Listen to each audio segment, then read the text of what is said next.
Hi, how y'all doing? I'm going to talk to you about 600-pound life. I watch these videos quite a bit.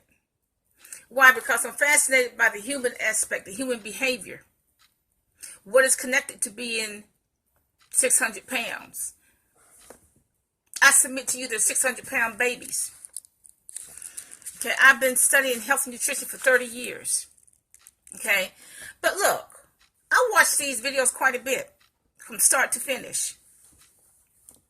Okay, like I said, the weight issues is all about, it's psychological, physiological. Some people have more leptin than others. Some people don't have enough leptin, whatever the hunger hormone, the food hormone is in the bottom of the stomach. There are certain chemicals in the stomach that signals the brain that you're hungry. That's why I eat almonds 3 times a day at least, most of the time. Because almonds take away they suppress that signal from my stomach to my brain that says you're hungry. If I don't eat almonds, I will raid the refrigerator, y'all. And I got plenty of sweets in there. Okay. Now, I'm an emotional eater. I'll admit that. I'll admit to being an emotional eater. If I get, particularly in years past, if I get upset, I want a brownie. That was an ant. If I get upset, I want a brownie right now. But what I've tried to do in the last few years, is control that. I would try to do something else besides eat if I get upset. Maybe I'll knit, crochet, just stop talking to people. Maybe I exercise and go for a walk. I might do that. Okay. Ouch. That was an ant, y'all. But what I try to do is control my emotions, the consequences of my emotional outbursts. And I try to do something else besides eat. Now, that's why I have hobbies. That's another good reason why I have always had hobbies since I was, 13? Knit, crochet, something. Sewing. Knit. I've always had hobbies. And you know what? That has served me well in my old age. I always have a hobby.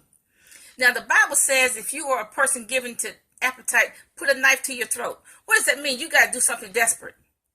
Now, what I have to do, I do something desperate. I eat 1 meal a day. If I eat breakfast, I don't eat dinner. I eat 1 meal a day. I'm strict with that. 1 meal a day and no more. And I do drink a smoothie, and almonds. Okay. You have to do something desperate. 20 years ago, I said I'm going to walk 1 hour a day regardless of the weather, and that's what I did.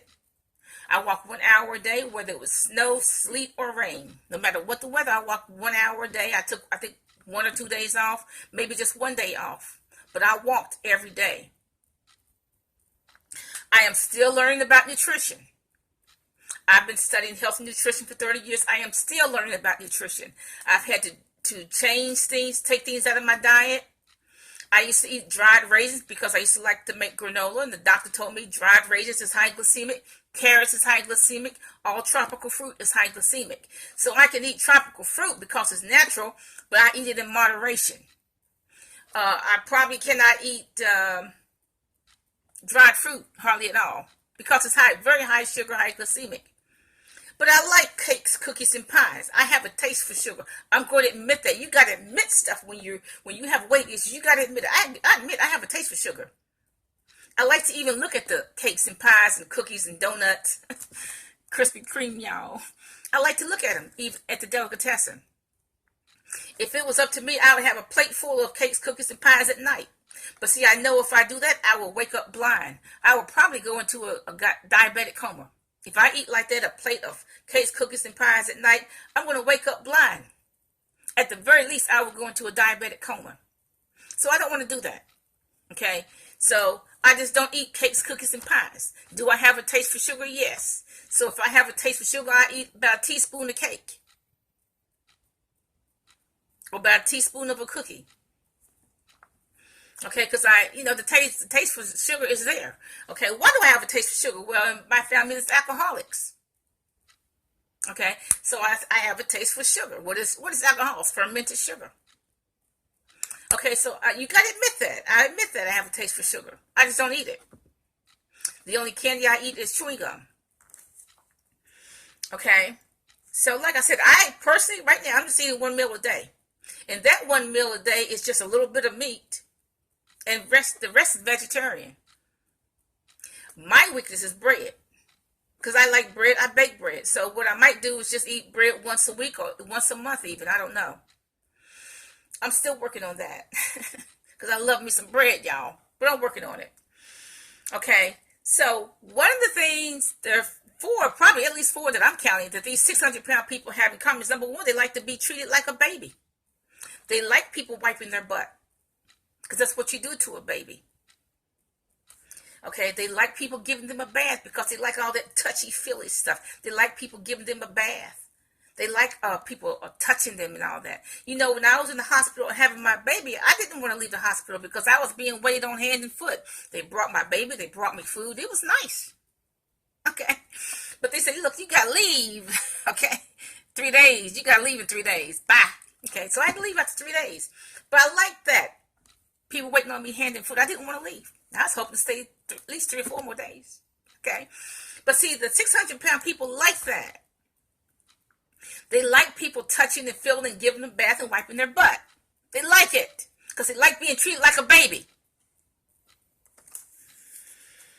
Okay, number two. All of them, probably most of them, 98% of them have had a bad childhood. Abuse, alcoholism, child molestation, rape. And they have used food to cover up that pain or to deal with that pain. This is the irony about pain. You got to deal with it. You got to face it. You got to deal with it.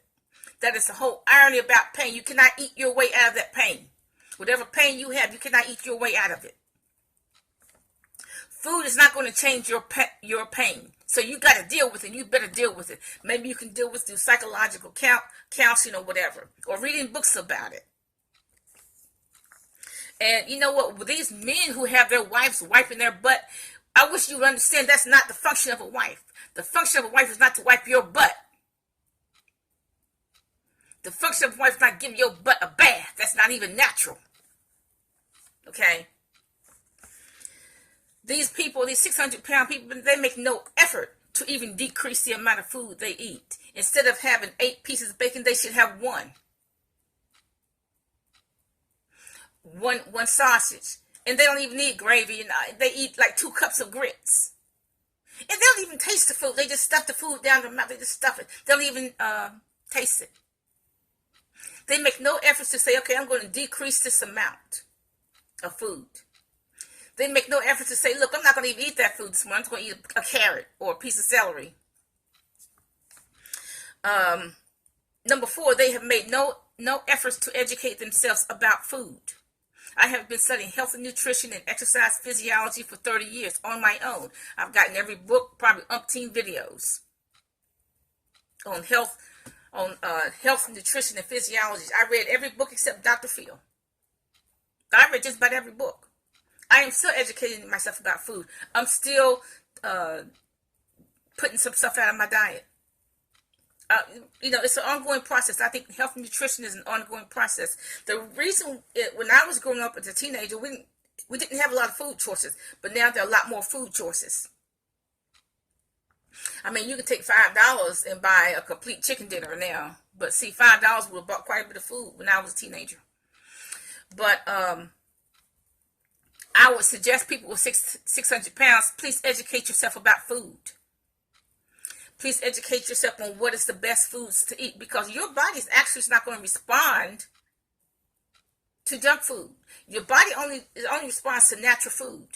The body doesn't know what you're eating. All those chicken McNuggets, pizza, the body just turns it to fat because it doesn't know what it is. Okay, the body's going to take the meat and that's protein, but the rest of it's going to turn to fat. The body doesn't even know what it is. Okay, so you need to educate yourself about food. The body understands if you eat kale, whether you eat it raw or steamed, the body understands what you're eating. So the body's going to say, I can use those nutrients. That's what the body's going to say.